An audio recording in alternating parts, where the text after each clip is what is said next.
and gentlemen, and welcome to episode 35 of I Got Gameplay. Yeah, that does sound kind of rapey. So, for today's show, as you know, I am Michael Burhan, and we have a fully stacked deck of hosts today. We have the one-man band, the man from the Dace Man show of Mega Powers Radio, Mr. Chris Dace. Hey! That's all I got. He got booed.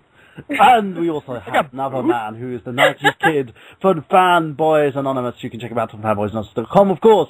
He is Miguel Leon. What's up, Internet Wrestling community? This is Anthony Mango of SmarkOutMoment.com, a wrestling website dedicated to the smart marks like you and I. We break down and review every pay-per-view with predictions and spoilers, and you can catch our weekly podcast on YouTube for some smack talk. There's no rules here, and we show no mercy. You can follow us on Facebook and Twitter at SmarkOutMoment, where we analyze all the angles, shoot first, and kill kayfabe. That's www.smarkoutmoment.com. Why mark out when you can smark out? Sorry about that. I had to clear up my sinuses for my intro, but how you doing, everyone? Too much jizz in his face. My face is full of beef pasta and rice. And jizz. I'm eating dinner right now. I hope you don't mind. I do not. We also have another regular, a man who's founded by I Got Gameplay, of course, and then was ripped apart from my hands when he went to Smack Talk and cheated on us. Yes, it is Mr. Sean. I still have an epic beard, and I've got a problem with Nintendo. Walker. Oh, I don't want to say it's a problem, but, you know, hello. But they haven't solved it. Oh, I know they haven't solved it. So they check out the beat while the DJ resolves it. Copyright. We're infringing on everything. And we also have the lady of I Got Gameplay, someone who works on Fanboys Anonymous rather sparingly, but when she has time, she jumps on podcasts such as this one. We have a friend of mine and someone who's very knowledgeable about games, and if you say anything about Zelda, she will rip your fucking head off. Miss Nikki Bills. Hey. That was inspiring. Boo! Listen here, you little shit. There you go. Hey, how's it going? And also we have a first-time guest host with us today, a gentleman who's also subscribed to the Nerd Genius YouTube channel and is a fan of the Nerd Genius brand, of course, and is also a frequenter on everything nerds and gaming and stuff like that, and is also a fat gentleman like myself, because I'm rather plump. We have a excellent gentleman, Mr. Travis Goss. Hello, I don't think I'm that excellent, but thank you very much. Do we have, like, you know that me that's on there, is that actually you? Or is that just a me? Those things are getting, like, really realistic. That would be true. But I will get this out of the way. In terms of Zelda, I am actually pretty excited about the Wind Waker HD remake coming out real soon. Ah, yes. I'm excited as well. That's still going to be a great game. Zelda ladies and gents. Today's going to be... Well, what's that, Dice? Nothing. I don't want to get beat up. Excuse me, what did you just fucking say? Uh-oh. You know what, I just dedicate the show to, like, Chris Dace versus Nikki and just have them duke it out. We should do a live cast where they wrestle in pudding. I think it should happen. He's like 6 feet tall, I'm only 5'1". He's gonna destroy me. Whoa, you know it. I don't care if you're a girl, I'll give you a fucking leg drop. Right, so, as you guys know, today's theme of today's show, of course, unless you're living under a rock, is Capcom. We're going to be talking about the good, the bad, and the motherfucking ugly of this thing. And while we do that, we have a great panel of hosts who can do that. But before that, let's go on to what's in the news this week.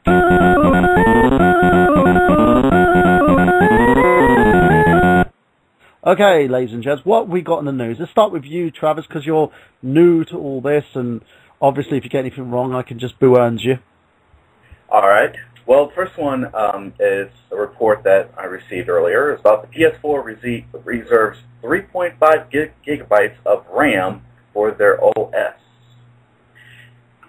And this source comes from the Digital Foundry. nearly half of the PlayStation 4's onboard RAM is reserved for the console's operating system, according to a report from the hardware sleuths at Digital Foundry. Sony documents supposedly reveal that the 3.5 gigs of RAM are dedicated to functions of the PS4's streaming-friendly OS, leaving 4.5 gigs for video games to use exclusively. Quote, sources close to Sony, unquote, I don't know why that was in quotes, however, indicate that it may be possible for developers to requisition up to 1 additional gig of space, provided the operating system can spare it at the time. This also may be the luxury most easily used by first-party developers during the early life of the console. And this places the PlayStation 4's off-limits memory allotment within shouting distance of the Xbox One's, which is said to be the 3 gigabytes.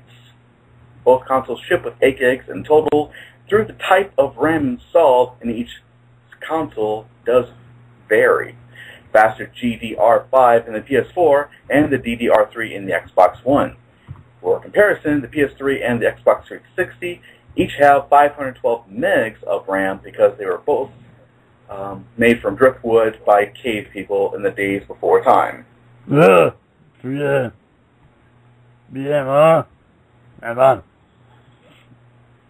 I think that'd be awesome. That's exactly how someone in Microsoft sounds like, by the way.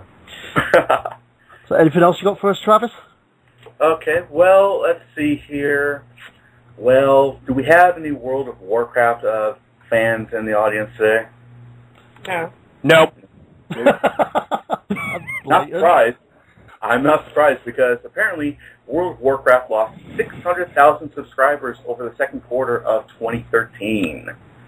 Why?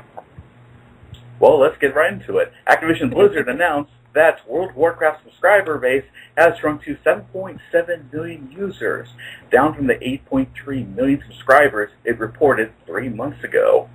Last quarter's report revealed that World of Warcraft lost 14% of its players between January and March, as 1.3 million users either canceled their subscriptions or declined renewal.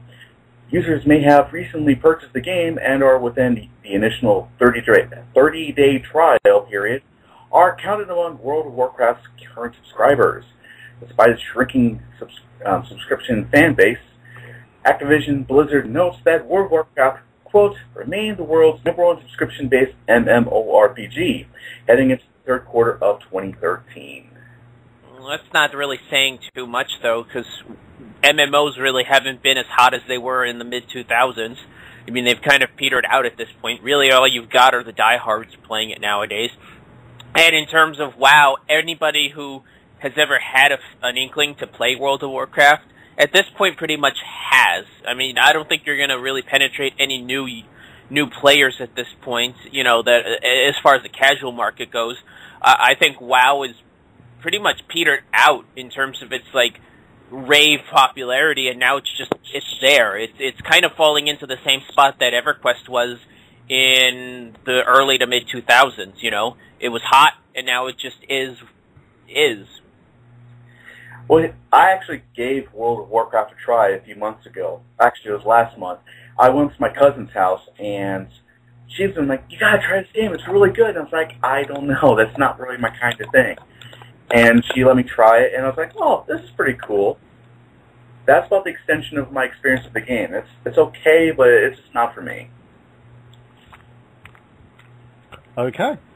Right, so let's go on to someone else, of course, in regards to news, and if you guys got any opinions on the World of Warcraft franchise and the brand and etc., and any of this news and think we're a bunch of cocks for talking about it, you can contact us on 760-512-7247, 760-512-7247, or if you're a fan of Mega Powers Radio or Blog Talk Radio in general, you can actually click on the Skype button on the I Got Gameplay player as you're listening to us live and get yourself placed on the call.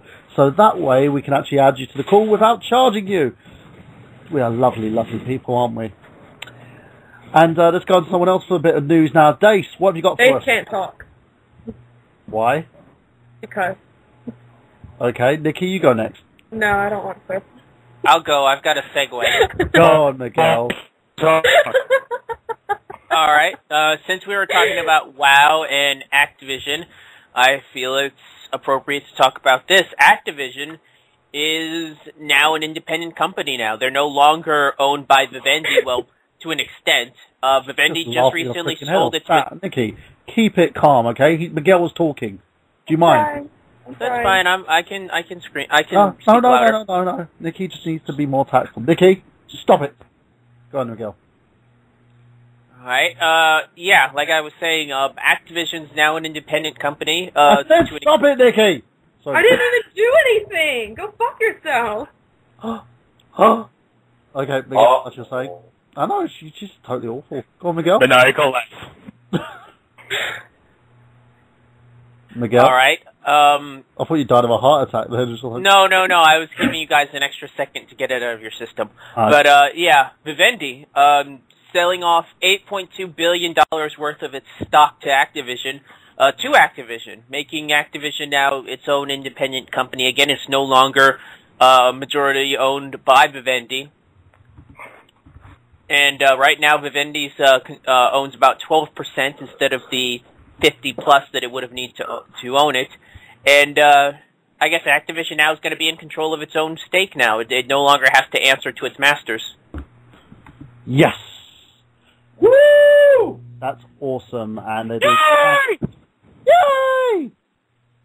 They're doing a bang-up job. So, here we go, Dace. Your time to shine. Tell us what you got for us. Why, thank you. So, from my sources that I'm probably lying, Maniac Mansion 2 will be released on Nintendo 3DS in February of 2016. Yeah, there's only one thing I have to say to that. Fucking bullshit! I had to steal that one. Sean, have you got any lovely news for us, mate? Yeah, Google launches Play Games app for social Android gaming. Basically, you can see what your friends are doing on Google Plus and see how well they're doing in games on Android and compete. It's just like Xbox Live and PlayStation Network and so on and so forth. I don't know. To me, it sounds like that little annoying pop-up you get on Facebook saying your friend is playing Candy Crush Saga. Would you like to join in? I hate when Facebook does that. Snap. Very, very true. We also got in the news today that Xbox One will actually allow people to upload their own games onto the Xbox Arcade Store without having the game approved by Microsoft. What do you guys think of this? It's a bold statement, but as I said earlier about Nintendo, we could get a lot of shit from this. It's funny you mention that because to me it goes back to an old argument I've had for a while now with a friend of mine who makes games for the Apple Store, and I've been kind of blistering him, telling him, why don't you make stuff for the Android? And he makes up a good point. The way the Android store is set up, which is kind of what it sounds like Microsoft is doing, the problem with the Android store is that it's so open that there's a lot of junk. There's like a thick layer of just throwaway games, some shovelware, a lot of bloatware, stuff like that. And in the case of the Apple Store, where you have to have approval to put the games on there, there's a certain standard. So you know that if your game is good enough, it's going to float to the top. And that's a problem that I see Microsoft running into, where you're going to just have a lot of people making, cheap nonsense games, and all the people that are making solid, good games for the Xbox One are just going to get kind of thrown under the rug. You're not going to be able to actually see them. Very true. Miguel, hold that thought for a second. We've just got a caller on the line. We've got two callers, actually. Let's get the first one, Freddie Luff, on for us now. Freddie Luff, you are on I Got Gameplay. Freddie Luff, are you there?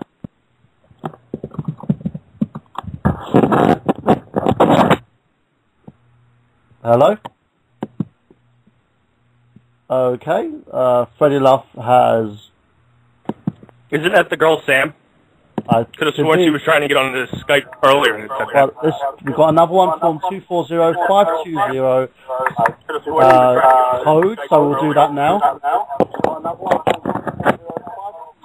They got to turn down they must be listening to us. Yeah. Caller, you are on I Got Gameplay. Hello. Hello, who is this? Jeff. Ah, Jeff Croup. How you doing, Jeff? How are you today? I'm good. Calling from Blog Talk. Called from the number on Blog Talk. Ah, so what are you up to, Jeff? Oh, nothing. Have you got any? What do you think about the news today?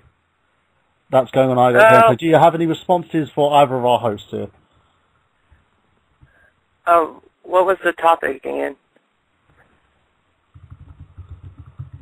Well, we talked about the PlayStation 4 and how much memory they're going to be using just for their OS. We had something about WoW and its lots of subscribers, and Activision being its own independent company again. Well, I think that PlayStation 4, the developers can't use all the memory. I think they should look into maybe putting more PS3 games out if they can't figure out a way to fix that. That they can't use all the memory of the PS4. Yes, that's another thing as well. That could be causing a huge load of problems. I'm trying to. I believe this other caller is Sam Jennings, one of our other hosts from the show. I don't know if she's managed to connect to us properly. Jennings, one of our Sam, are you there? I don't know if she's managed to connect to us properly. Jennings, one of our Sam, are you there? Sounds like somebody else is listening to it because you can hear the echo. Yeah, it's been dropped. So sorry about that, Jeff. As you were saying, you feel that with this new idea with the Xbox One and people being able to add their stuff to the arcade store, is it a good thing or a bad thing? Well, the thing is, I think they came up with that idea because people couldn't do,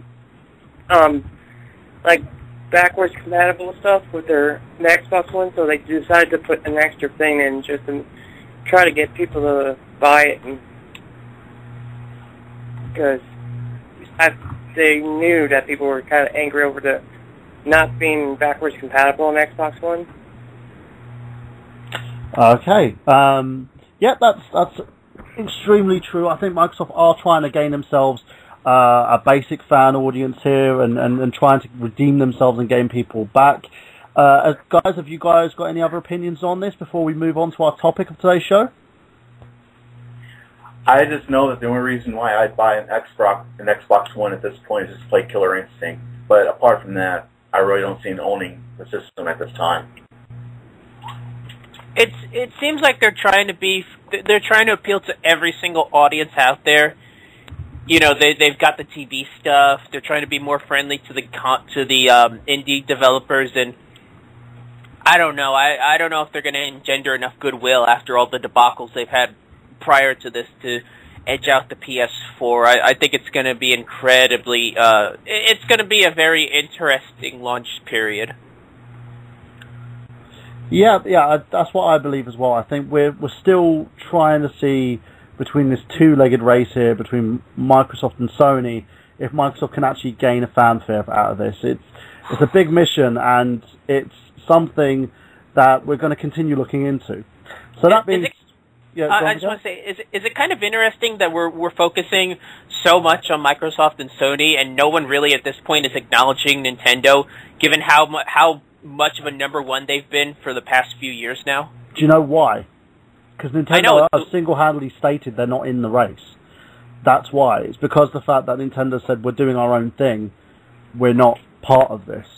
I know, but it seems like for the past few years now, Nintendo have been at the top of the game. You know, everybody was trying to get to the same level as the Wii, and now going into this next cycle, no one's saying anything about them. It's just such a stark contrast. You know, to me, it's worse than when the PS2 was on the top of the food chain, and then once the PS3 came out, they were a laughing stock. They were ridiculed like crazy. I think it's funny that nobody's actually talking about the Dreamcast too. Hey, I just got a new Dreamcast. In fact, I'm typing up an article for my blog review for a Dreamcast game. Is that a thing, or is this like kind of like my Maniac Mansion 2 thing? That is actually a thing. Okay, I just wanted to make sure because I'm not really I'm not a gamer in that sense. I play Deadpool and play games that everybody usually hates. So I'm that guy that everybody's trying to appeal to for movies and stuff like that. Crash Bandicoot, bring it back. Speaking of movies, can I do one last bit of news before we move on to the Capcom stuff? We can do, and also I've got one little other bit of news as well coming from this, and that's the fact that we actually have now a notification that apparently Amazon is showing that Call of Duty Ghosts will now be on the Wii U. I was going to talk about that. Yeah, I'm happy with dogs and everything. Oh, yeah. I can imagine what the dogs are going to look like on the Wii U. So that's going to be cool. I mean, all right. I mean, they were touting that for the PS4. Like, look how realistic this is going to look. Oh, wait, they were doing that for the Xbox One, saying that we got dogs, and look how realistic it looks. I'm like, it's a dog. I don't care. I love the meme of the fish stuff where I think it was Call of Duty where one of the things they were bragging about was when you're in the water and you move towards the fish swim away, and that was their big new technology. And then they showed a clip of Super Mario 64 where the fish in the water did that. Yeah, I saw that too. Yeah, it looks like something big is going to be coming out of this, but we've got to see how this turns out, basically. And hopefully it's going to mean big things for Nintendo. It means that it's exactly the thing that Miguel was saying. It will hopefully get it to compete. So yeah, I've got one last bit of news, a bit of an announcement. There's I forget which. Let me see which studio is doing this. Naughty Dogs, bring it back, Crash Bandicoot. Please. No. Damn it! I wouldn't be surprised if it's. Oh yeah, it's Sony Pictures. Yeah, Sony Pictures is in development of. Wait for it. Gran Turismo the movie. Damn it. Gran Turismo the movie? Yep, Sony is developing. Make a racing game into a movie. I'm gonna talk about that. Sony is in development to bring its Gran Turismo franchise to the big screen with an adaptation of Gran Turismo. And right now it's being produced by the team of Michael DeLuca and Dana Brunetti. Those two have been in the news recently as being the duo that is bringing the 50 Shades of Grey adaptation to the big screen.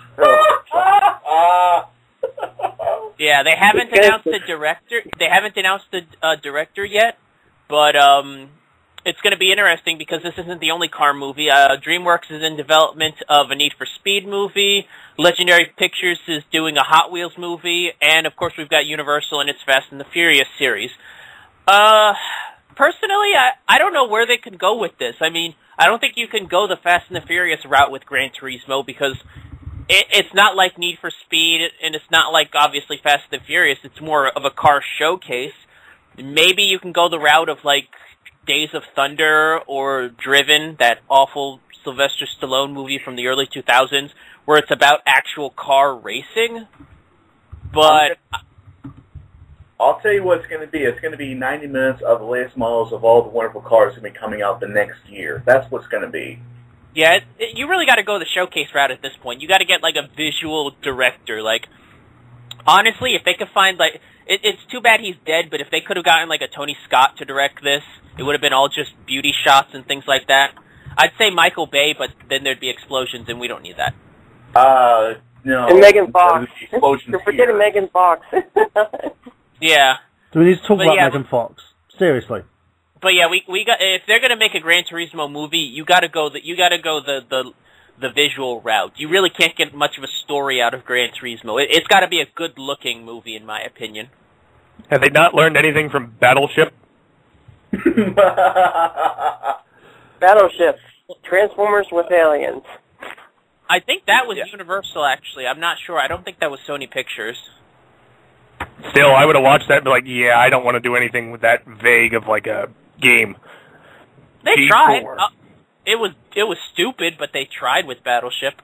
They didn't try. They cast Rihanna. That's showing your lack of trying. I liked her when she died and This Is the End. I did. I cheered. I got booed by the audience, but I cheered. I didn't see that movie, but I'm glad. I actually enjoyed Battleship. Hey, what's the over under? What's the over under on them getting like an Uwe Boll to do it? That'd be hilarious.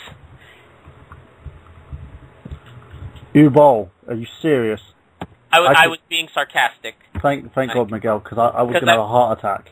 I would actually go see it if they did like a crossover and they brought Clint Eastwood in and they made Gran Turismo kind of like Gran Torino, and they just had like a mixture of him saying racist things as they're racing cars. Or Brokeback Mountain. Think about it. Around in a fast car, gunning down Asian drivers. And then having sex with them, Texan style. With cowboy hats and a dead actor. Yes. Oh. And two guys who played comic book gamey type characters. I think that would work. Get Buster Rhymes into the movie. Saying that, guys, let's move on to our topic of today, which is Capcom. So we're going to do that. Let me just find the soundbite for this, guys. I do apologise as I've... we've got too much going on this thing. There you go.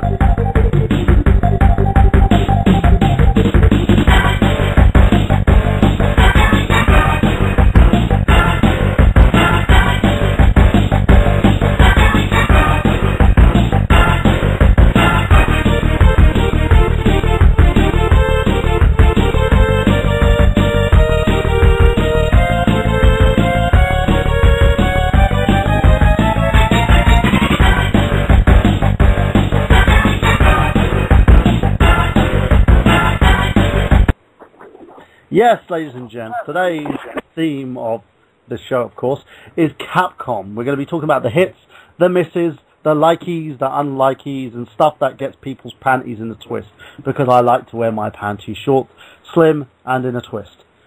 So, let's go over to our panel and see if these guys have anything they want to share about Capcom before I make my statement, of course. So, Dace, tell me your time with Capcom. What is the first Capcom game that sort of took your breath away? I would say Resident Evil 3, literally. They used to scare the shit out of me as a kid, and it still scares me. I can't sleep thinking about that. So I'm not going to sleep tonight. Nemesis, he scares the shit out of me. He's just so scary looking. And he used to pop the hell out. Like, you knew he was coming, and then he would break down the wall, and then I would pee. Well, Jeff kind of does a Nemesis impression, don't you, Jeff? See, that keeps me up at night. That's totally not cool. I'm not going to sleep for a week. Well, Nikki, what about you? What was the first experience you've had with Capcom? And, you know, what your fondest memory, of course, because we're going to start bitching later on. I'm gonna have to go with Dace on this one. One of them being Resident Evil 2, but I also like Resident Evil 3. I like personally 0 through 3 are my favorite, and my all-time favorite Capcom game is probably gonna have to be Okami. It's probably one of my favorites just to sit down and play through over and over again. The artwork is brilliant. I love the story. It's a cute, charming story, which is complete opposite to Resident Evil, which yes was terrifying as fuck. But with both of them, I used to love sitting down and playing it with my younger brother and see who can make through Resident Evil first without getting scared and having to hand off the controller. So, yeah. I did that as well. I used to hand my controller to my brother because I was very scared and I wet myself. So, speaking of wetting himself, Sean, what about you? Well, the earliest Capcom memory I got is my first ever gaming rage against Super Ghouls and Ghosts. Could never complete the first level, so I threw my controller and I broke it. And it was a very sad moment, and I couldn't play Street Fighter 2. Okay, Travis, what about yourself? Oh man, I'm going way back here. I guess you have to say the very first Mega Man game that ever came out. That was the first Capcom experience I've ever had, and the game today still blows me away of how fun it is. It's challenging. really cool characters. It was simple, it was fun, challenging, it was great. I loved it. Great. What about you, Miguel? The first Capcom game that I actually remember, and I didn't realize that this was a game made by Capcom until way years later, was Final Fight 2. I remember playing it on the SNES.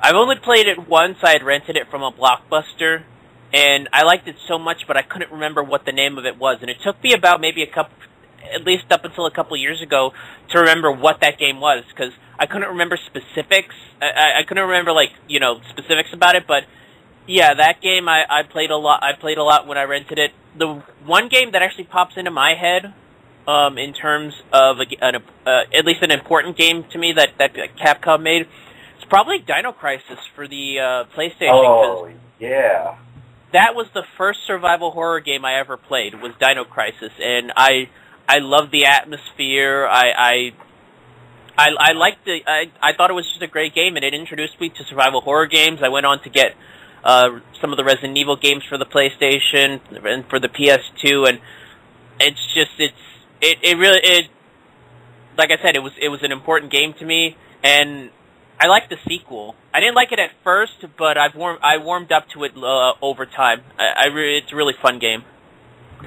I just want to put a shout out there to Samantha Jennings, who would have been on the show with us if it wasn't for crappy Apple products.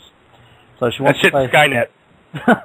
That shit is Skynet. She's had issues trying to plug her mic into an Apple Mac and use Skype, which wouldn't hold her contacts or do anything for her. So we're sorry that you can't be with us today, Sam. And I'm doing a Twinkie Jean plug for her, so you can follow her at Twinkie Jean on Twitter, and also follow her on fanboysanonymous.com when she has the time to write anything. So there you go, Sam, and we miss you and love you. Please come back soon, because otherwise we'll have to just, keep bringing back Sean Walker, and don't want to do that. I'm offended. I like Sean.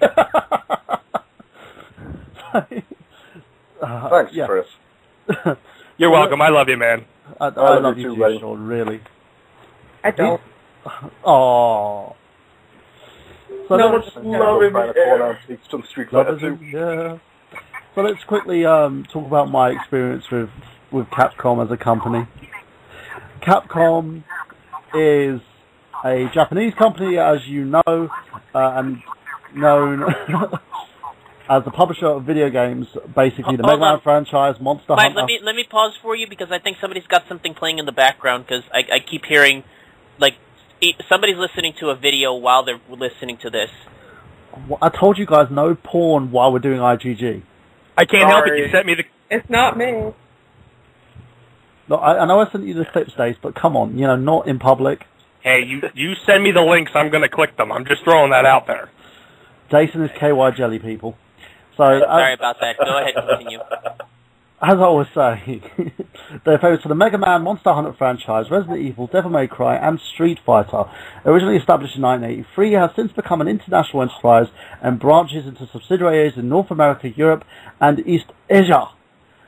So my experience with Capcom is basically a fun one. I talked about this a little bit briefly in terms of when I got my Super Nintendo, and they published a game that came out called Street Fighter 2. Now, the funny moment about this was I bought this game for my brother, who at the time was around about, I believe he was 13, I was 11. I saved up my pocket money to go and get him this game, and he cried like a bitch. And the reason why he cried like a bitch was because of the fact he didn't want it. He wanted a game called Golden Fighter. So there we go. And after playing it for rigorous hours, we used to have tournaments around this game. We played tons of it, and then found out loads of other games that I kind of imported, stuff from Japan, including Super Ghouls and Ghosts.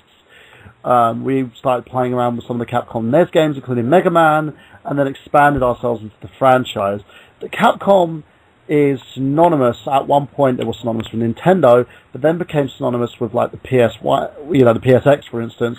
The Resident Evil franchise, they became synonymous with the next-gen consoles, with their, FPS shooters, and other shoddy deals that they've been having quite recently. But we can go into that in a little bit. So, controversial opinions, guys. Let's talk a little bit about Capcom and why, at the moment, they're so vilified by everyone and anyone out there. I'll let you go first, Jeff, because you're calling in, you're spending your money, your hard-earned money to call in I Got Gameplay, so let's hear your opinion on that. Why do you think Capcom has been vilified by everyone? Well, if you think about it, like, they always, like, try to, like, make their popular characters look stupid. I mean, look what they did to them, like, the Mega Man character. I mean, like, every time, like, they kept, like, teasing how they were gonna put it in Marvel vs. Capcom, and then it ended up being just the skin of Zero. And it just seems like whenever there's a popular character, they just, like, ruin it in the face, like, rub it in their face with the fan base when they don't put it into a specific game. Okay. What about you, Travis? What do you feel has caused Capcom to sort of lose some of its fanfare? I really think it's this whole thing Jeff mentioned. It was about Mega Man. But it's just the fact that the last couple of releases were made by fans. Think about that. Like, when last year they came out with Mega Man Cross Street Fighter, and that was just a fan project. And instead of getting sued, Capcom took notice of it and they put it on their website. And now you got what? It's Mega Man Universe. Was that fan made? I can't remember if it was or not. Because I know it was an official project by Capcom, but I know they canceled it, but I don't know if a fan finished it or what it was, but these games weren't really in the Mega Man canon. So, and I'm pretty disappointed that, like, they keep teasing a new Mega Man game's coming out, and the only new thing that's coming out here really soon is Mega Man's going to be in the new Super Smash Brothers game. Okay, well, let's talk a little bit about the Mega Man, because that's the sort of the elephant in the room in terms of Capcom. Mega Man was a game that was originally produced by Capcom. It was a platform series that was done for the Nintendo Entertainment System, and then moved over to the next gen, sort of Super Nintendo, and then once it was kind of scaled back into the DLC releases. Then we got the Mega Man X series, of course. We got the Mega Man Legends series, and also the loads of other Mega Man sorts. We were spoiled for choice on Mega Man everywhere. We had it on the Advance, we had it on the DS. We had this game everywhere. Then, quite recently, after, was it Mega Man Universe, was it called, I believe? Yeah, it was like Mega Man Universe was supposed to came out a couple years ago, but then they scrapped it, and then it has made a resurgence just like a month or so ago. What is it? A fan that actually finished Mega Man Universe? I'm thinking. I was watching. It was on ScrewAttack.com. It was last week when they were doing their out of the box series they do on Wednesdays, and they were playing it. Well, unfortunately, I missed a good portion of it, so I couldn't exactly say if it was. I think it was finished by a fan, but don't quote me on that. I'm not 100% sure. No. Actually, we'll talk about that a little bit because I've got. I'm just looking at the wiki page in this. Right. There was that. There was also an announcement for Mega Man Legends 3 that was going to come out on the DS. They were also had a third-party studio working on Maverick Hunter, which was a Mega Man first-person shooter title, which it looked awesome. It did look kind of cool, even though Miguel hates it because Miguel hates everything Mega Man. So just hold on, sir. If we're gonna start making suggestive terms like that, let me explain myself. Okay. I didn't say I hated it. I said my. He's kind of a racist. I'm just saying. Oh, yeah, robots? Yes. Yeah, I'm racist because Capcom is Asian, and clearly I just have a problem with Asians. You do. I've seen the thing you do with your eyes, Miguel. Just saying. So yeah, sorry, go on. But as I was saying, the problem that I have with from what I saw, the video, is it reminded me a lot of when, I believe it was Hudson, when they had that awful Bomberman Act Zero for the Xbox 360. Mm-hmm. It seems like they're taking a character that is normally very upbeat, very cartoony, very somewhat kid-based, and they're needlessly making him dark and gritty and science fiction-y to appeal to a much older audience. And I don't think Mega Man really needed that. I mean, first off, Bomberman Act Zero was god-awful, but, you know, I don't think you really need to do that with a Mega Man character, and that's the exact same vibe I got. You know, they watered down Mega Man, and they turned him into what looks like a generic Metroid Prime clone, you know. I don't think you really need to do that with the Mega Man games. If you want to evolve the Mega Man franchise, you just got to do it from a gameplay standpoint. I don't know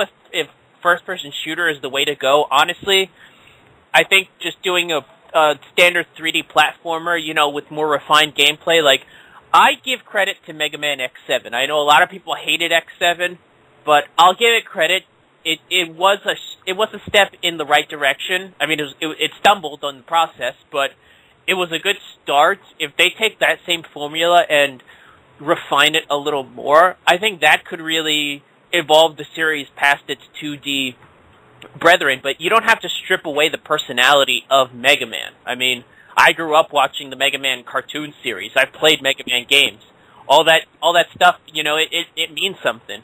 I'm not saying I don't want it to evolve or appeal to a bigger audience, but you don't have to rip away its essence, basically. Okay.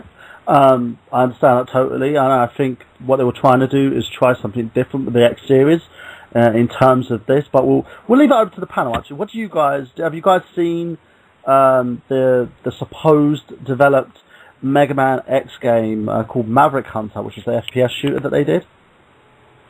I saw videos. I thought it was just a stupid idea. Oh, you've got like someone union with you, Miguel. There. Why do you think it was a stupid idea, Travis? I mean, I like you said, they were trying to go for the Metroid Prime feel of it, but it doesn't work. I mean, what Metroid Prime did is it worked in its own right because it was molding a well-known franchise and putting it into a first-person perspective. The thing is, what made it work the most is that it felt very familiar for the player because you know this universe. And if you try it with the Mega Man series, even though it's familiar to you, you know, it's a very strong thing that goes against what made it so popular when you really think about it. So basically what you're saying is it did so much new stuff that it doesn't resemble its old stuff. It might as well be a completely separate game on its own right.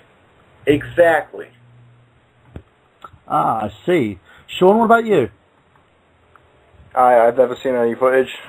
The only footage I've seen is the Mega Man vs. Street Fighter game. That's the latest Mega Man I know. Okay. What about you, Dace? Have you seen any footage of this?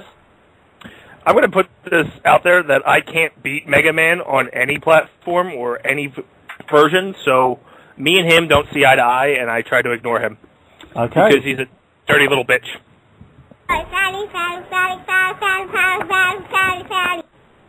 Exactly. Is that directed towards me or Mega Man? Towards Mega Man. Because I've got fat everywhere. Hey, not from the picture I've seen, Dace. I've seen muscle shirts, man. You play that clip as I'm getting ready to eat some Doritos. It's a little hurtful, like you knew. Thank you. You're a good trainer. I'm gonna cry. Between this and all the Resident Evil shit, I'm gonna cry for days, like regardless. What about you, Nikki? Have you seen the Maverick Hunter trailer? I have not, but I mean, I personally, and I know nobody kill me, I'm not the hugest fan of Mega Man myself. So I mean, I'm not really interested if it's gonna. I mean, I'll try it, but I'm not the biggest fan of that or whatever footage of Street Fighter 4. I haven't been a fan of Street Fighter 4 for quite some time. I haven't played a really, really, really good game. So I mean, I'm just kind of meh about the whole situation. Like, if it's good, cool. But other than that, it's whatever. So, can I ask, what soured Capcom for you? Huh? What soured Capcom for you? What made Capcom lose your faith? Basically the repetition. It's just, for the past couple of years, every game I played has basically been the same. And it sucks. Because Capcom games were some of the first games I ever got into when I was little. And a lot of them were some of them that made me want to play more video games. And especially with Marvel vs. Capcom, it's just, it's the same thing, especially with Street Fighter. After like Street Fighter 4, I think I just kind of lost interest. So. Okay, that's cool. What about you, Jeff? Well, cause, as you were saying about Mega Man, to like the Mega Man stuff, I just looked at pictures of the Maverick Hunter, and it just seems different from what the Mega Man I grew up on.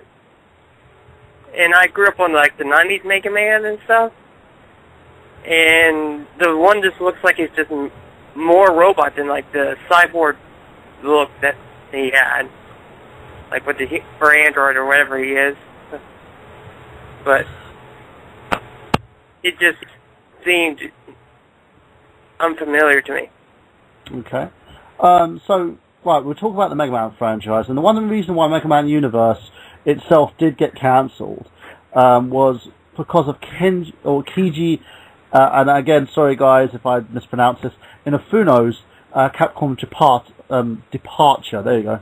Managed to get that out of my mouth. No, not in that way, Nikki. And the reason behind this, apparently, was there was disputes over the direction of Mega Man. And because of that, they decided to cancel any Mega Man game that was in development because they felt they didn't know what to actually do with it. Hence the reason by putting box art Mega Man in the Street Fighter X Tekken game, which I thought was an extreme insult to the character. Oh wait, they put the guy with the gun from that first box art? Yeah. And he was fat and overweight. The game was terrible. Yeah, exactly. Didn't they cancel the they put out Street Fighter X Tekken? Didn't they cancel Tekken X Street Fighter? Well, apparently it's still in development, but it may be development for next-gen consoles now. Ah, okay. So we'll see what happens in regards to that. But yeah, so we talked about that a little bit, and exactly why, you know, one of the biggest things, and I know a lot of people were really pissed off about this, Legends 3 got cancelled with it, and apparently that game was near to completion. Good riddance. I hated Legends. I bought it for the N64 as Mega Man 64, and I regretted it because it was just such a broken game. You know, it for those of you who haven't played Legends, it's Mega Man in an open world environment, and it just doesn't work. I mean, the controls are just so stiff and awkward. It's very much an anime-inspired game. I mean, if you thought the Mega Man on the 90s cartoon borderlined on irritating, this one just ups it to a whole new level. The only reason I still even hold on to that cartridge is because for some reason they made it in low supply, so it's actually quite an uncommon to rare N64 cartridge, so on the off chance it's worth anything, I like to keep it in my collection. I might end up doing it as a blog entry, but it's just, I despise that game. I mean, to me it was a blown opportunity to really take Mega Man into 3D. Okay. I actually enjoyed it, and it was the only one that I could beat. It wasn't that hard. You guys are bullies. I'm just throwing that out there. If you like it, that's fine, man. I kind of find all of the Mega Man games were kind of hard. All I have to say to that remark, Miguel, is... Whites win! Whites win! Race war's up, everybody! Whites won again! I gotta find that episode. I don't know what that episode is, but I really gotta find that one. Woohoo! So, Travis, have you played Legends? Sadly, I missed my opportunity. I know that the games are out there. I can get it on eBay and all that, but as a broke university student, I just don't have that opportunity to go fetch those games. But I do have an interest. But the only PlayStation, PS1 Mega Man game I played was Mega Man 8, only because the cutscenes were so damn horrible and it's so funny. Because Dr. Wily, for some reason, he sounded like Elmer Fudd. I'll get you, you rascal, you wabbit. Mega Man. They gotta go find Dr. Wily.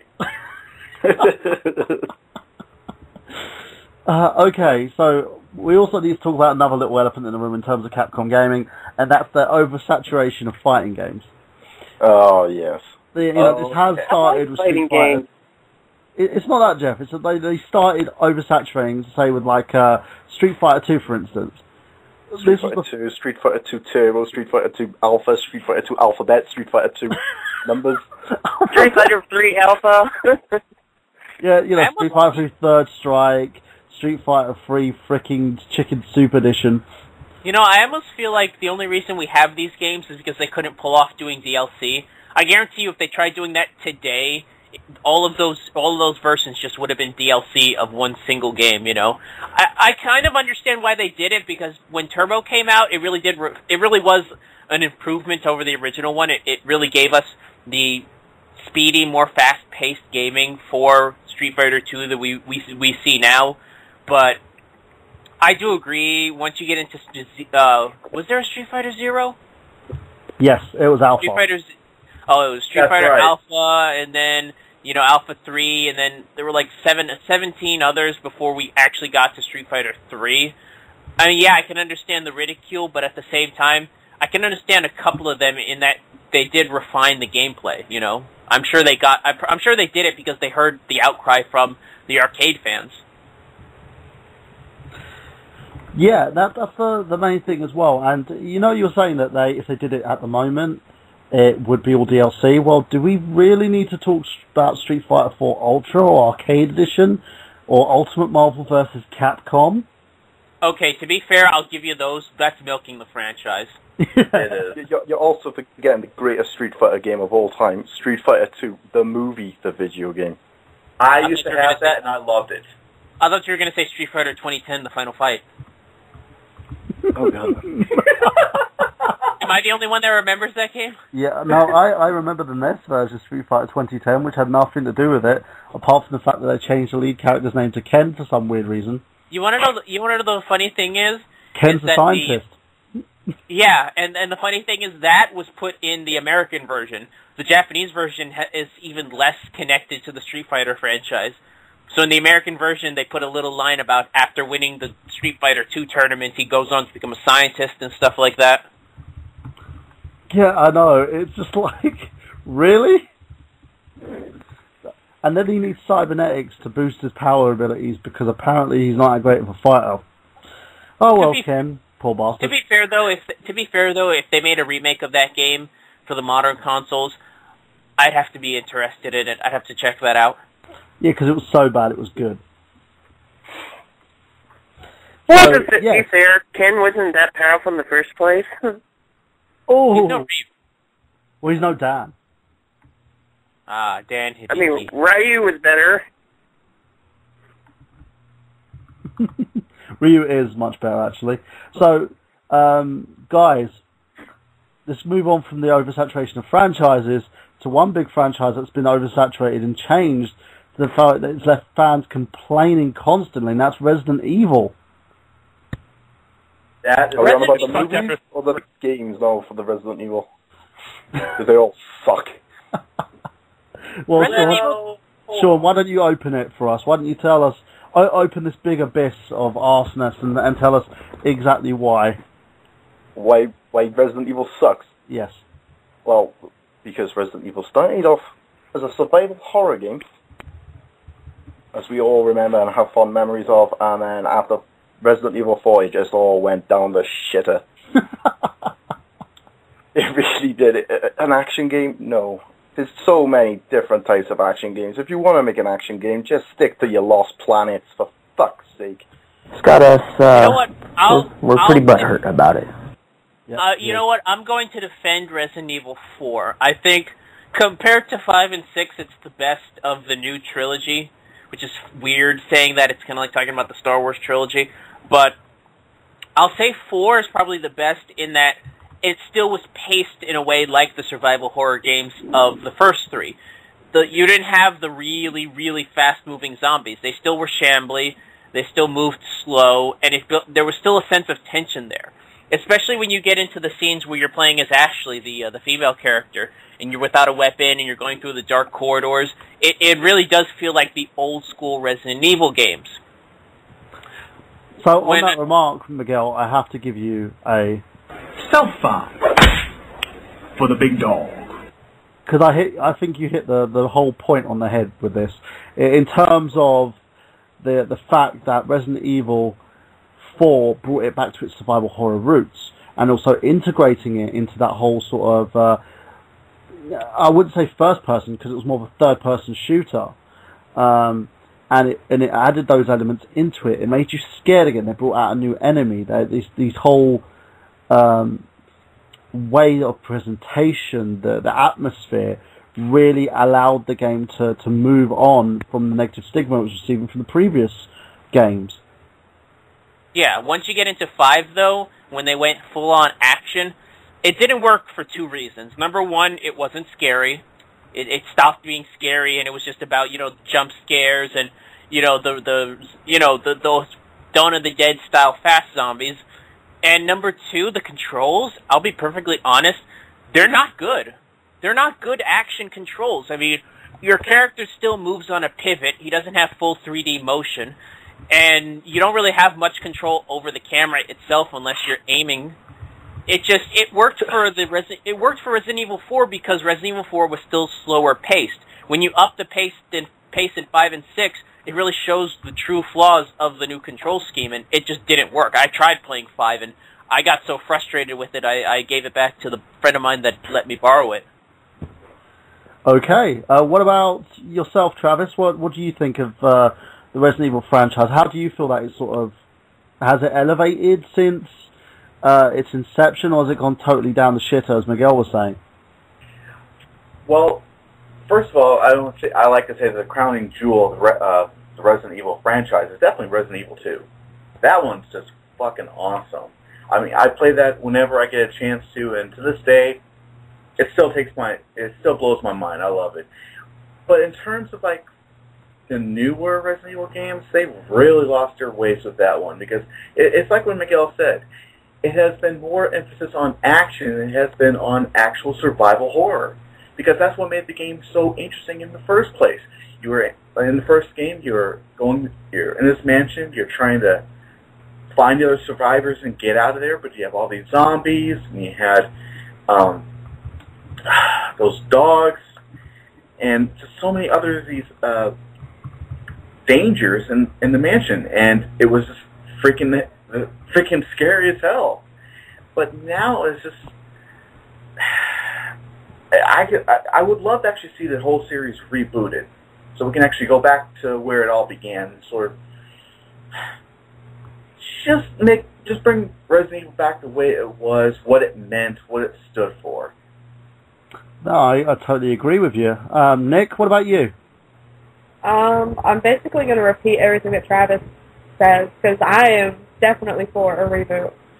I personally, I'm stuck in the past when it comes to Resident Evil, because when I think of Resident Evil, I think of 0 through 3. And 0 and 2 are personally my all-time favorites, because they're just absolutely glorious in every way you can think of. And one that I'll give a little bit of credit to, simply for one particular character of mine, the story plot with what he was set in was absolutely perfect, and I'm going to give it a 5 for Albert Wesker.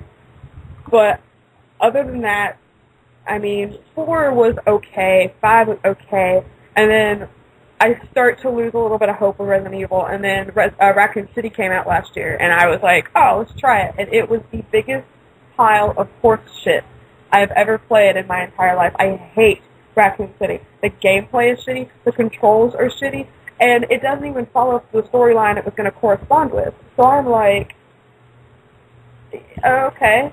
And 6 wasn't as bad, but for the same reasons, it was still just really, really shitty. And it's not the Resident Evil that I grew up with, and that's really disappointing. And I would definitely be for a reboot for those reasons. That is one big pile of shit. One of the things to remember is while the new games are basically shit, let's not forget Resident Evil Gun Survivor. The Resident Evil Survivor, those games, that was really fucking stupid and horrible to play. That was basically just them trying to capitalize on the success of House of the Dead. That's all that was. And I will say this, I've heard Dead Aim, the sequel, the PS2 sequel, is actually not bad. I've heard it's actually tolerable and even pretty good. Well, the Dark Side Chronicles was actually pretty good. Was that the new one that just came out? The one that was based off of the 3DS version? No, they're the ones that came out on the Wii. The rail shooters. Yeah. Oh, the rail shooters, yeah. Yeah, those were pretty good. I mean, by the way, Travis, I gotta say, I love Resident Evil 2, but to me, Code Veronica was the high point. Code Veronica was so hard to play. I love it, but I get so pissed off in that game because to me it's really fucking hard. Yeah, but to me what blew me away was how much of an evolution it was of the series, especially from a graphical standpoint. I think it was the first game to actually offer somewhat 3D camera movements. I know there were scenes where the camera actually would pan at certain points. It wasn't just the stock clipping from room to room, and that was actually the first Resident Evil game I played was Code Veronica, so I do have a bit of a rose-tinted viewpoint of it, but I really do love that game. It is a good game, but like I said, the gameplay and the controls are really, really fucking hard. It's such a hard game. No, I agree totally. Code Veronica X was an awesome, awesome game. I remember playing it on Dreamcast, believe it or not. I have the Dreamcast version, actually. I had it for the PS2, and then I got rid of it, and then when I saw it was available for the Dreamcast, I picked it up. Do you remember the character Alice in that? Jesus. Vaguely. You don't remember? Oof, Alice. She was like one of the main bosses that you had to fight in the game. Oh, at the end. Was she the end boss? Yeah, I remember that. Apparently, there was a rumor started that the Resident Evil series of films were done in order to bring Alice to that point. So she was going to basically end up facing Claire. The Resident Evil films are the biggest pile of shit I've ever seen in my entire life. Alright, hold on. If we're going to talk about the films, let me say something about this. And I think I mentioned this to Burhan yesterday in the pre-show for Smack Talk Radio.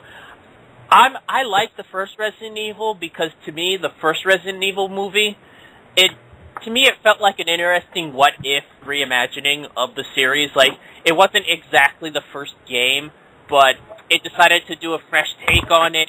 It brought in this new character of Alice, and it did its own thing, but still felt like a Resident Evil game, and I was kind of cool with that.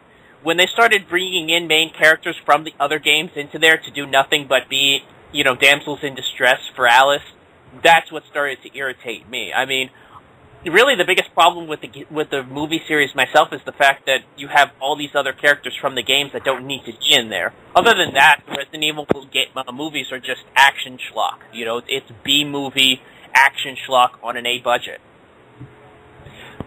I'd agree with you on that. I think, truthfully, for me, they just seem like vanity projects.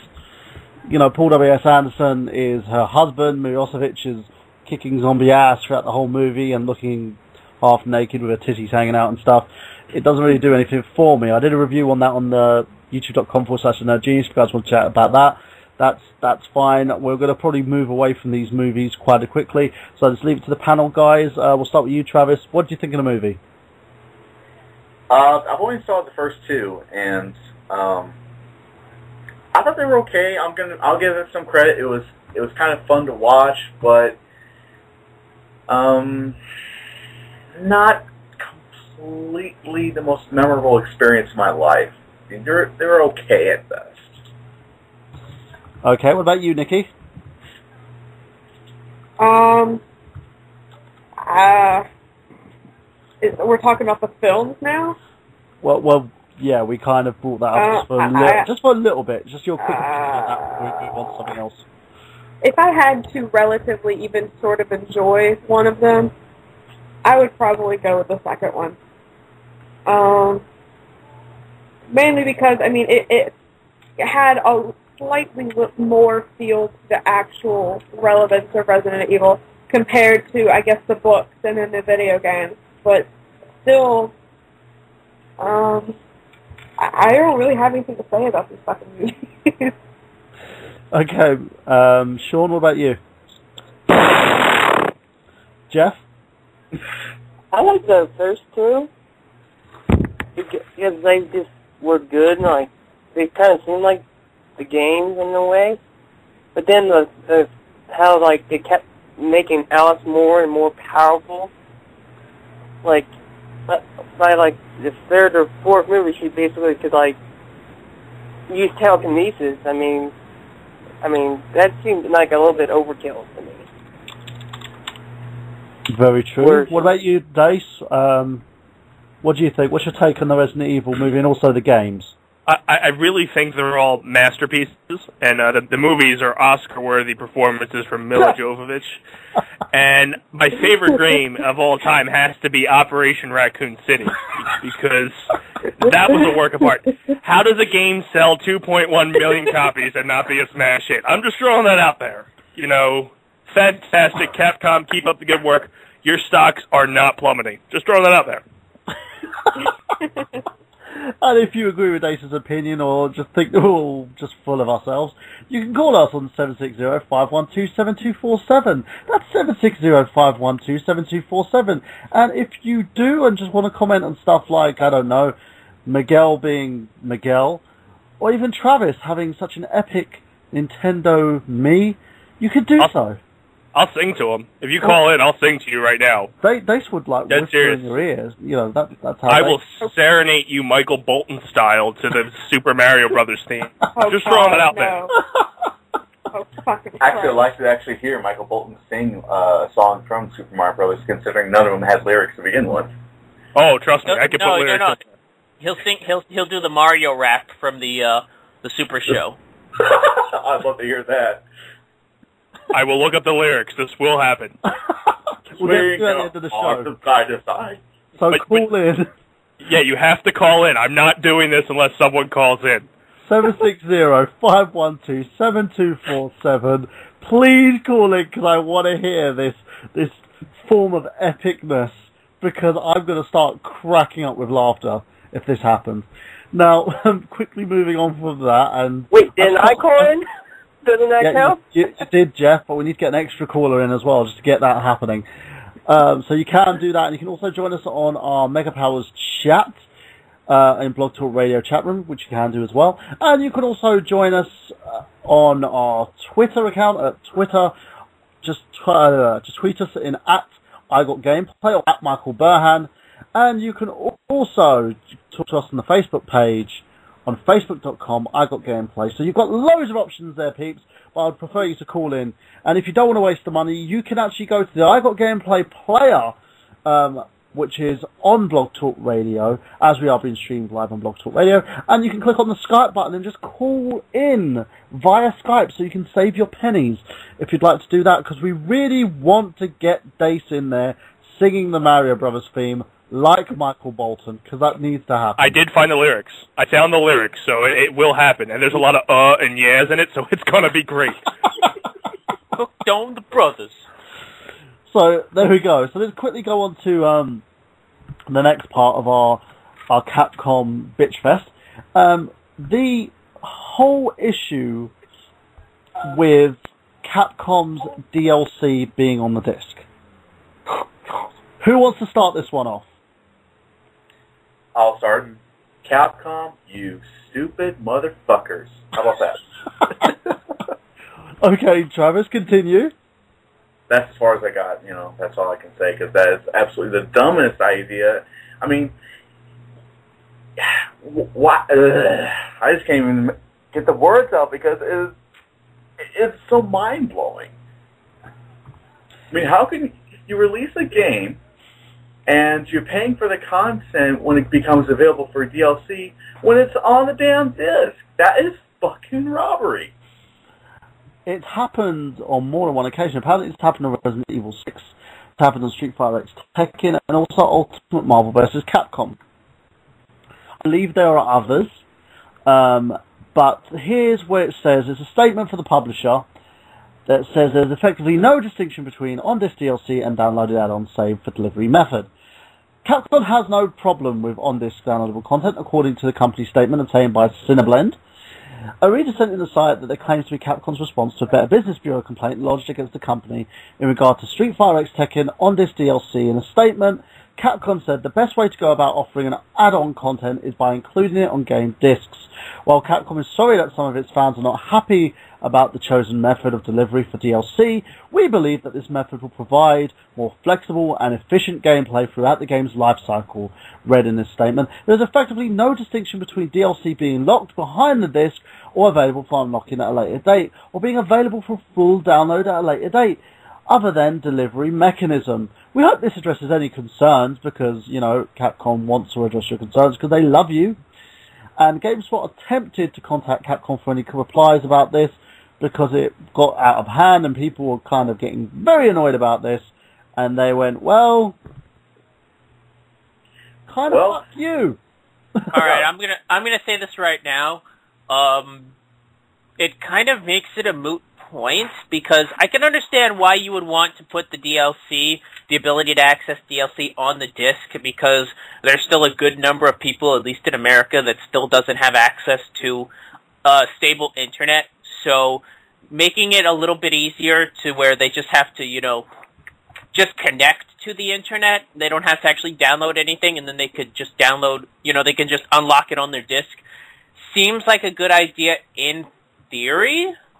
Like I said, I can kind of see where they're coming from. I think it is kind of scummy because who knows where this can go from there. I don't mean to sound like the conspiracy theorist, but who's to say later on they're not going to start just charging you for actually finishing the game? You buy the disc and you start playing it, and then you get to the final level and you have to pay an extra $3 just to be able to unlock that final level. It's just.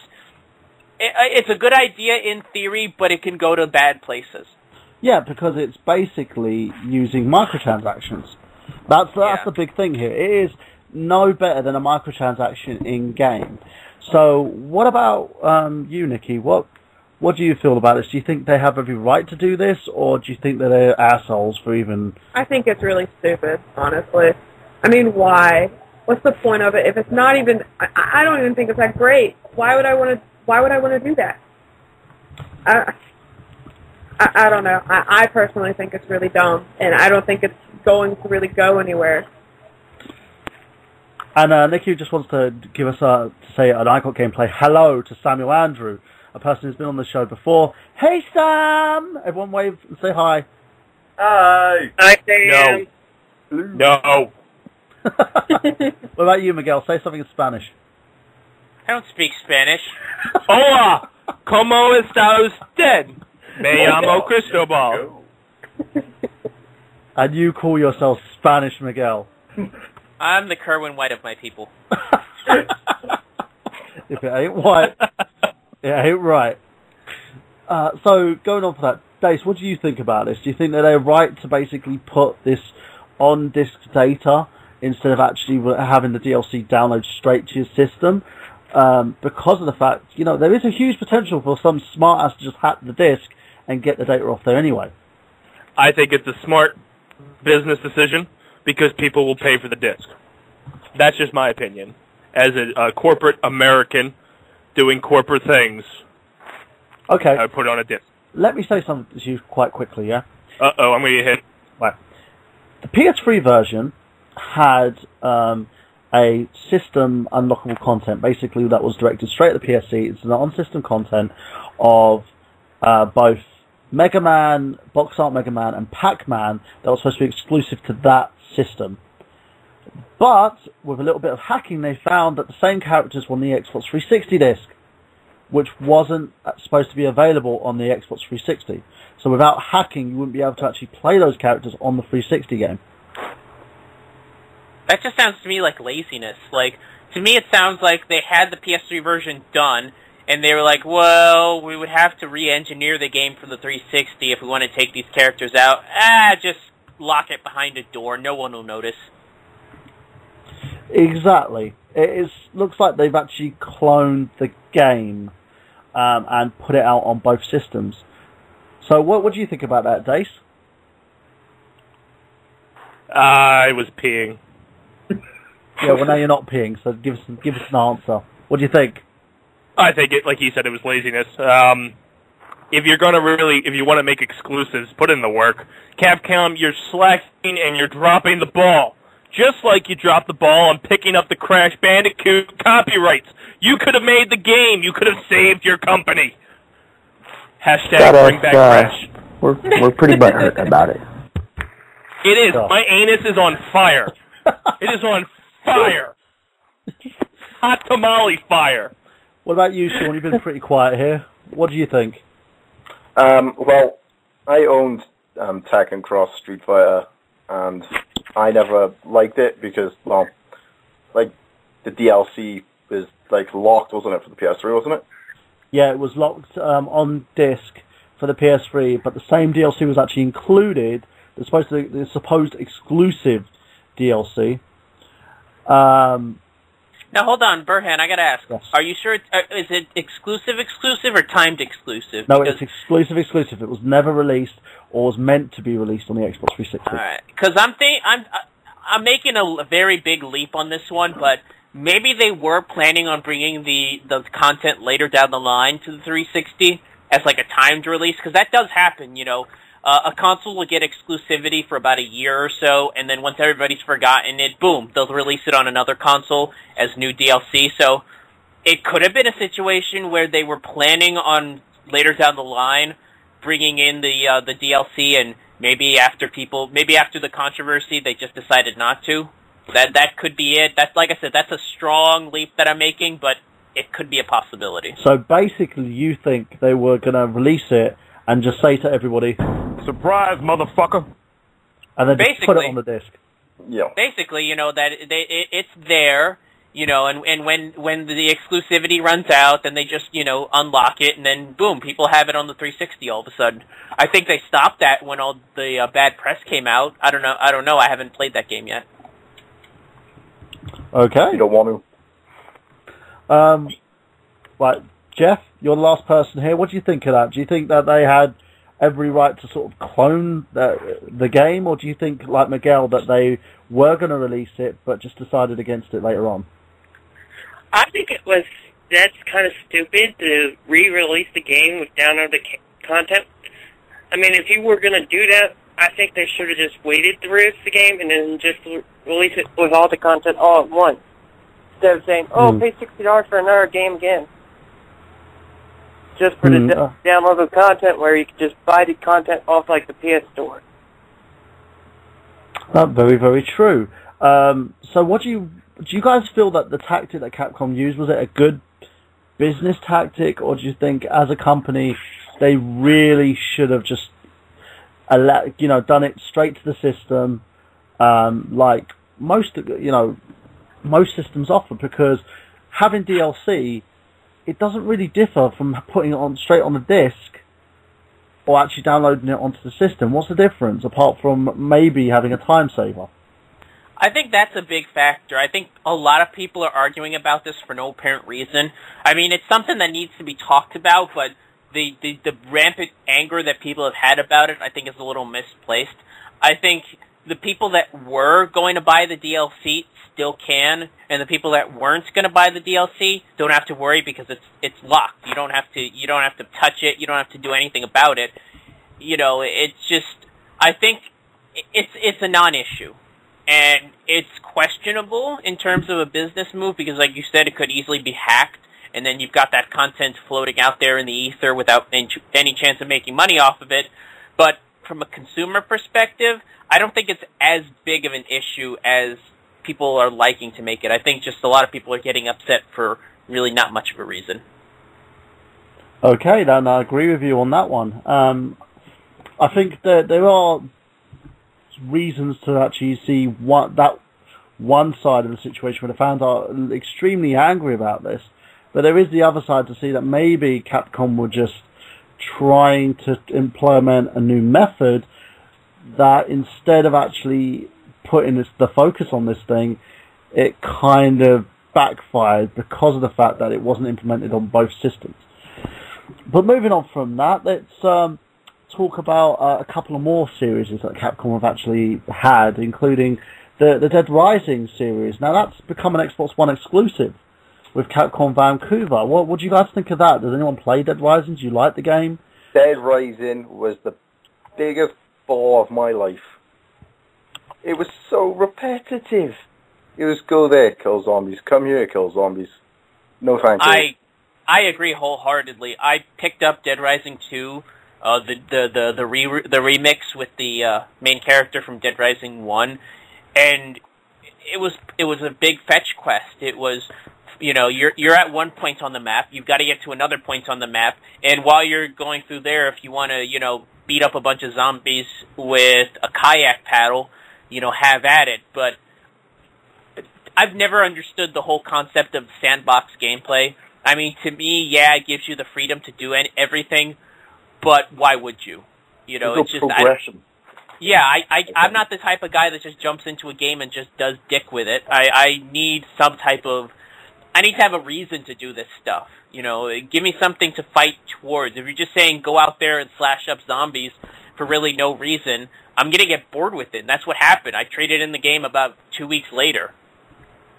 I mean, I tried because I heard a lot of good things about it, but... It lasted longer than me. Yeah. I traded it in 3 days after I got it. Sean, you really don't save money with your games, do you? No, not really, mate, no.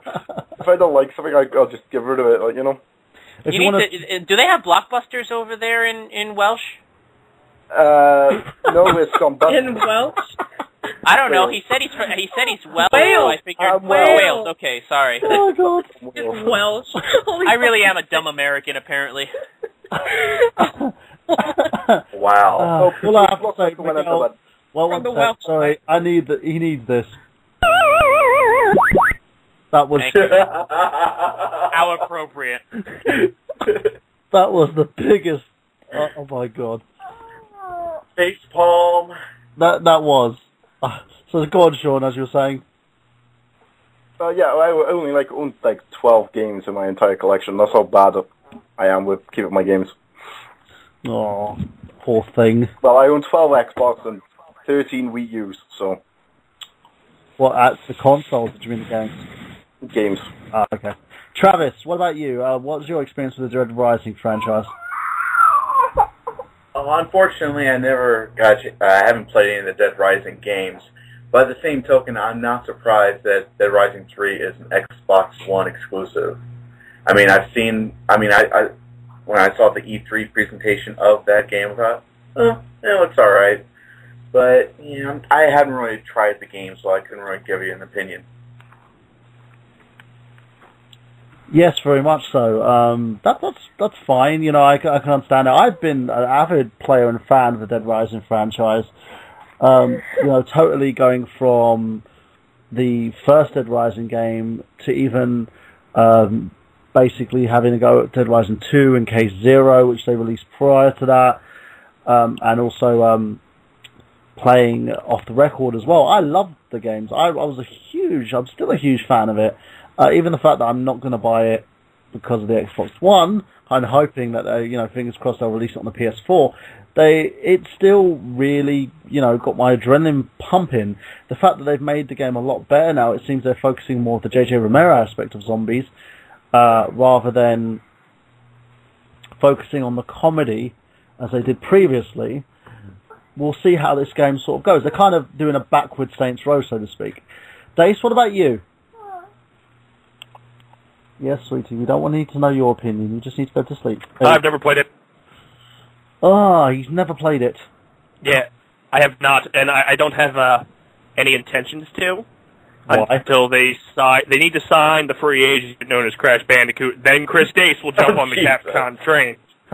You sign that free agent, I will be there, and I will buy every Capcom game known to man. But until then, until you sign this free agent, yours truly will not be buying any of your games, Capcom. Until your next Resident Evil, I'll buy that. Well, there you go. Why we're sort of mulling over Capcom, does anyone have any stories about games that they felt Capcom needed to publish and make new ones of, but they haven't? I got one. No, I know what you're going to say. It's Crash Bandicoot. I got one. We need a Crash Bandicoot game. All right, I got one. All right, go on, Miguel first and Jeff after. Go Miguel. It's not so much a game, but a company that Capcom owned that I really think it's unfortunate that they went out of business, and that was Clover Studios. I think it was really unfortunate that those guys went out of business because I think they made some really great games. Not many, though. For those that don't remember Clover, Beautiful Joe, God Hand, and Okami. That was the company that made those games. All great games, all phenomenal games, but none of them were really commercial hits to an extent. I know Okami was pretty much a bomb for Capcom. God Hand really. Okami. Oh no, I'm not saying it was a bad game. Critically, it was a huge success. Commercially, I'm talking about it didn't sell anything. It's here in America. It was a really big bomb, and that's one of the reasons why they went out of business. Before that, God Hand came out, which was a nice little homage to old school beat 'em ups that I really should get my hands on, but I've heard is good. And then before that, Beautiful Joe, at least on the GameCube, was a pretty big bust. It wasn't until it came out for the PS2 that it got enough. It made enough money to warrant its sequel, and then the PSP spin-off. But that company went out of business, and that's unfortunate because those games are great. I mean, I loved Beautiful Joe. Like I said, I haven't played God Hand. I've seen Okami. It looks really good. I've heard it plays just like Zelda with a dog, so that's a plus for me. It really sucks because we need more game developers that think out of the box, and Clover seemed to really do that. Very much so. Okay, Jeff, you're next. I would say another Tekken game. Because, like, just plain old Tekken. Tekken? Because I really like this series. Namco does Tekken. Oh. But Tekken X Street Fighter, I hope they do then. Oh, although you're waiting for the Tekken X Street Fighter game, we've got to talk to Namco about that one. Okay, so what about you, Dace? Apart from Crash Bandicoot. I'm out. Okay, Travis? I really wish they'd bring back Darkstalkers because they actually decided to go ahead and put the series out to pasture and pull the trigger because when they released Darkstalkers Resurrection, Darkstalkers Resurrection, that was a game that came out a few months back and it was just a re-release of Night Warriors and Darkstalkers 3. But unfortunately, what happened is Capcom did not promote the game at all. They just put it up on the PSN and Xbox Live Arcade, and that was it. It did not get a big response because they didn't promote it. No one knew it was there. What was that? No one knew it was there. Actually, I hate to break your heart on this, but I just read an article. I was going to talk about it on the news segment, but it looks like they have no intention of making a Darkstalkers game anytime soon. They just announced that because I guess they did an interview and somebody asked them about it, and they said there is no Darkstalkers games planned on the immediate horizon. Is the exact phrase? That's because they were hoping that with Darkstalkers Resurrection, they were going to try to gain attention for the series to see if the fans would want to play a new Darkstalkers game. But since this one didn't sell so well because of their lack of promotion, yeah, I can see why they're not going to make any more games. You know what? The one thing I would think would be the biggest selling point for Darkstalkers would be Morrigan's boobs. I don't understand. People love staring at those bad boys. I don't know, man. I was really into Felicia, and I was always wanting to get some of that pussy. Because she's a cat. Exactly. What about you, Nikki? What do you want to see them come out with? Well, after whoever was talking about Okami crushed my hopes and dreams, I was going to say more of that, but I didn't know it did so poorly in the United States, so that's probably never going to happen. I thought it was a brilliantly fantastic game. The art for it is good, the gameplay is good, the storyline is brilliant, and it depresses me that it didn't do that well, because I was actually working at GameStop whenever it had come out. So, and I thought we did okay. I thought everything was okay. I didn't think anything of it, but Honestly, there goes my hopes and dreams. So I'll say this about Okami. I think if they'd have waited a couple more years, I think they would have had a situation like with Sony and Ico, where I think if they made a sequel for Okami, it would have sold way more than the first one. Because I think the first one, the problem is that it just didn't have its audience, which happens. I mean, it's a cel-shaded game where you play as a dog. In mid-2000s PS2 America, I don't think that would have been a big hit, and I think that's why it bombed. I think if they'd have released like a next-gen sequel for it, given all the hype behind the first one, I think that would have sold pretty well. Like, same thing with Ico and Shadow of the Colossus. Shadow of the Colossus sold great in comparison to Ico, but that's because of all the word of mouth on how good of a game Ico was. See, a lot of people didn't hear about Okami until they put Amaterasu on Ultimate Marvel vs. Capcom. And then, like, years later, it started getting more publicity, which is why... Didn't they re-release Okami? For the Wii. Yeah. No, they actually did release Okami HD, and you can't get it on the PSN, as far as I know. Yep. Okay. There we go. I think my biggest one that I want to see them actually reboot or bring back is the Ghost and Goblins series. Yes. Maximo. Yes. AKA Ghouls and Ghosts, and yes, it did spawn off into the Maximo series of games. I want to see this game come back. It was a hard fucking game that I had to play through on the NES and Super Nintendo.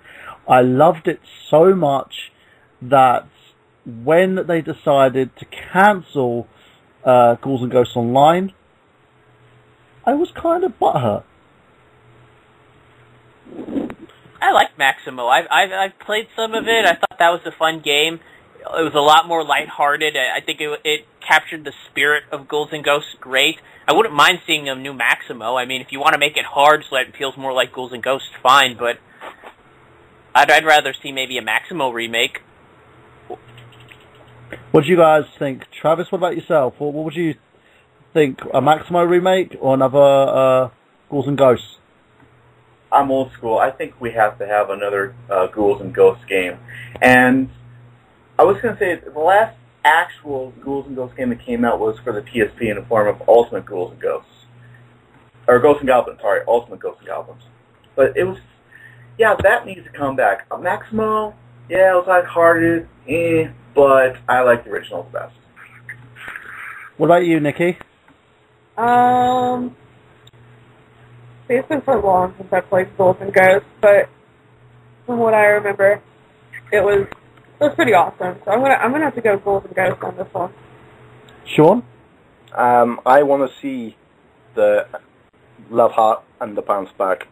That was great. They've done DuckTales, so they should be released an HD remake of that game. I would love to see a HD remake of Ghouls and Ghosts, even if they released it as DLC. That would be brilliant. What do you think, Jeff? Do you agree with us? I never played the games. Jeff, give your gamer card back right now. How dare you?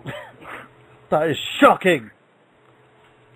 I'm going to cry. Unless I played it in the arcade and I just forget, but I don't remember playing that game. I will say a franchise that I think I'd love to see rebooted on the next gen consoles. I think it's just about time. Is the Onimusha series? I think that deserves a reboot. Oh, that could definitely be a cash cow. I mean, I heard the DMC reboot was pretty successful, and I played the demo of it. I actually really liked it. So I think a next-gen Onimusha would really be a great game, because I played 3, the one with Jean Reno in it. I liked that game. That game was pretty good. I thought the cutscenes were really highly detailed. I mean, that opening scene for PS2 graphics blew me away. So I would love to see that game rebooted. What about you, Dice? I knew it was coming. Dice? Yeah, I missed part of the topic because I got disconnected. Okay. What game would you like to see? So, you know what we're just going to go? We need Crash Bandicoot rebooted with an Crash Bandicoot HD would be fantastic on any console whatsoever. I knew it. Just saying, if as a gamer, it's Crash Bandicoot. I'm going to say it. His dick goes Fire with the Dragon's better. Good. Fine, Okay. You can tell him to shut his whole mouth, Dace. It's fine. It's not a children's show. But that's But they keep creating Spyro. Well, So I'm okay with that franchise still going. The travesty here is the fact that they stopped making Crash Bandicoot games. Mm-hmm. That breaks my heart. An HD remake of both is okay. You're kind of sounding like you're doing the California. California, those hard party. Got all that going on. Damn Montreal. Stupid Quebecers and your stupid French baguettes. Don't hold back your feelings. Probably like the majority of RGG's audience is Canadian. So saying that, guys, I'm going to try and push Dace here, even though we didn't get a caller today, to sing the Mario Brothers theme tune as Michael Bolton. Dace, I think we should take a vote. Do you think we should take a vote on this? I'm interested. Okay. Who votes on Dace doing the theme tune as Michael Bolton? Miguel, you go first. Give it an aye or a nay. Sure, yeah, aye. Okay. Travis? Hit me. Jeff? Aye. Right. Sean? Aye. Nikki? You're goddamn right, aye. It's unanimous, Dace, and I give it an eye as well, so that means you've got to sing the Mario Bros. Theme tune once we get through with the plugs. So we've got a rather long set of plugs going on, so we might as well start now. So, Miguel, tell us what you're doing at the moment. Well, I'm just now typing up my review for 90s Kid Presents. I'm reviewing a Dreamcast title.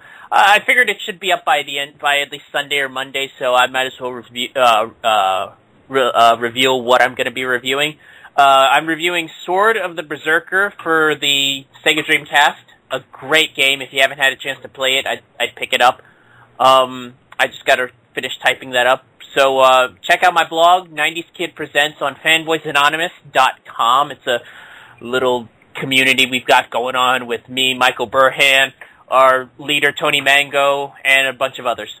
Well, he's not really a leader. We can actually talk, we infer that Tony Mango's more like Hitler. Oh shit, I'm just going to be Michael Bay, haven't I?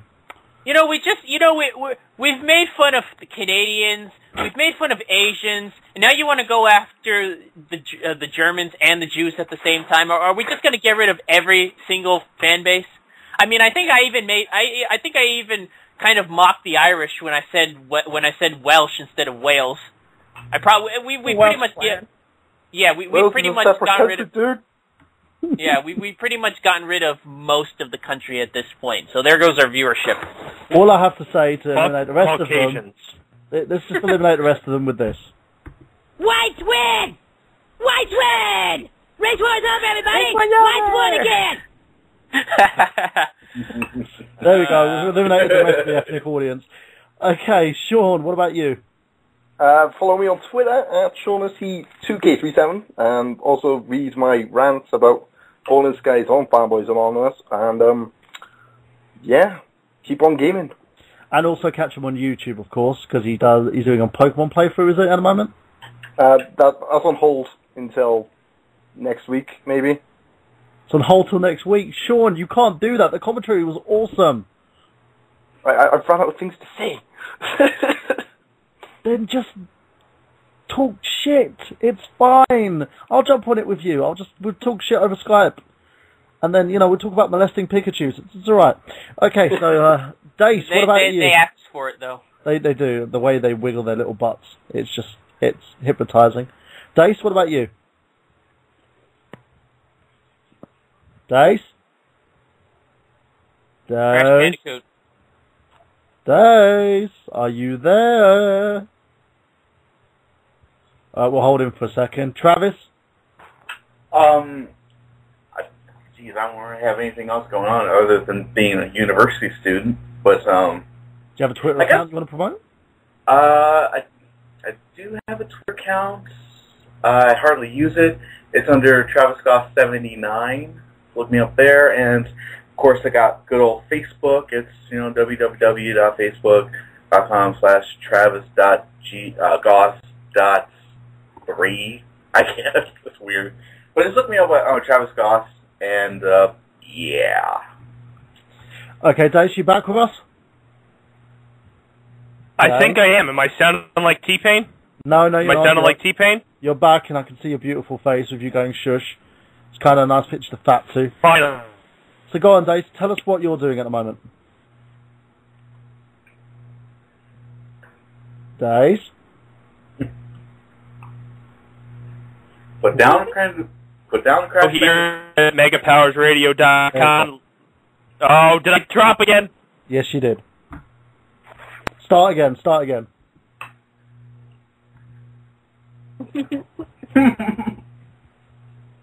I think this is fate telling us that they don't want him to sing the Super Mario Brothers theme as Michael Bolton. No, it needs to happen.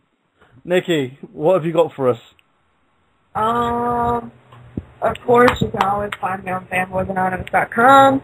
If you want to follow me on Twitter, I'm warning you, there are a lot of angry tweets on there. Chris, you interrupted me. But yeah, go. What's your Twitter handle, Nikki? It is _and_mills. That's my Twitter name. All lower case. Let's see. I have Tumblr. If you guys want to follow me on that, it's voteforsatan.tumblr.com. Ooh. So yeah, and that's about it. She's an evil bitch. Thanks. That's how they're the best way to be. It is, trust me. See, like, you just got Travis sitting there going, ooh. Go on, Dave, what have you got for us? Yes. I'm telling you, man, fate does not want him to sing that Super Mario Brothers Damn theme. you, Canada, we need this to happen. This has to happen. We need Dace to sing the Super Mario Brothers theme as Michael Bolton. I will get love live television. This theme on live radio. This needs to happen. So while Dace is trying to get himself together and sort his connection out, you can join him on the Dace Man Show, which is on every Wednesday night on Mega Powers Radio. Also catch it on Geek Speak, which is on Tuesday nights on Mega Powers Radio. And you can also catch the newest Smart Out moment that's going to be on Mega Powers Radio also, which will be debuting on August the 2nd. It's going to be a once-in-a-lifetime thing, and hopefully it brings good things, loads of calls and more reception for the Smart Out moment fans in order to bring the show over to Mega Powers Radio, because I really want to see this happen. We've got a caller, so I can hold that for a second, from the 609 area code. Watch every day. Caller, speak. You are on I Game. shall not be silenced. Yay! I am back. Yay! She's back. Take that, Canada. Okay, Dave. Yeah, suck it, French. I was just promoting the Dace Man Show on Mega Powers Radio. You can also catch us for a post-Raw show that we do every Monday. We also do a pre-pay-per-view show as well. The next pay-per-view coming up is SummerSlam, so make sure that you check that out. Check out Mr. Mike Payden, who's the owner of Mega Powers Radio, at Twitter, and it's at Mr. Payden. And you can also join us on I Got Gameplay on Facebook.com I Got Gameplay. If you want to tweet me, you can tweet me at Michael Burhan. And you can also make sure that you can call into any of the shows. It's the same number applies, 760-512-7247. So make sure if there's a Mega Powers Radio show going on, show your support or click the Skype button and join in the call-in conversation, because we really, really, really want to hear from you guys. So Dace, as we continue with that, go for your plugs. Is there anything else that you need to plug before we do this? I actually have a plug. Oh, okay. Go ahead. Go on, Dace. I actually have a plug for once. Alright, one sec, Jeff. Dace, continue your plugs quickly, and then I'll put Jeff on. Sure. Follow me on Twitter at the Dace Man. See me Wednesday nights on MegaPowersRadio.com. Dace Man Show, 8 p.m. Eastern Time, 7 p.m. Central Time. And catch me August 3rd at OTW Arena, going on as the Savage. Check us out at Old Time Wrestling or OTWWrestling.net. That's all I got. Okay, go for it, Jeff. What have you got to plug? I actually have a YouTube channel now. I do anime reviews. Like, I just put up an anime review of Blue Gender, if anybody has seen that. And I'll be doing one probably periodically of some animes I've seen, and hopefully everybody checks it out. And it's and my YouTube channel is at Legendary Brawley. Brilliant, there you go, and that's from Jeff Proot there. So now, without further ado, ladies and gentlemen, we have the man, the myth, the legend, Mr. Christopher Dace, as Michael Bolton, doing the Mario rap. Oh, yeah! Bizarro, it's the Super Mario Brothers show! Oh, yeah! Oh, we're the Mario Brothers and plumbing the game. With all the girls who get all the fame. If your sig is in trouble, you can call us on the devil. We're faster than the others. You'll be hooked up by the brothers. Oh, chicka, chicka, chicka, chicka. Oh my god. that was 100% worth the hassle. That was awesome. That was the best thing I've heard all night. It is awesome.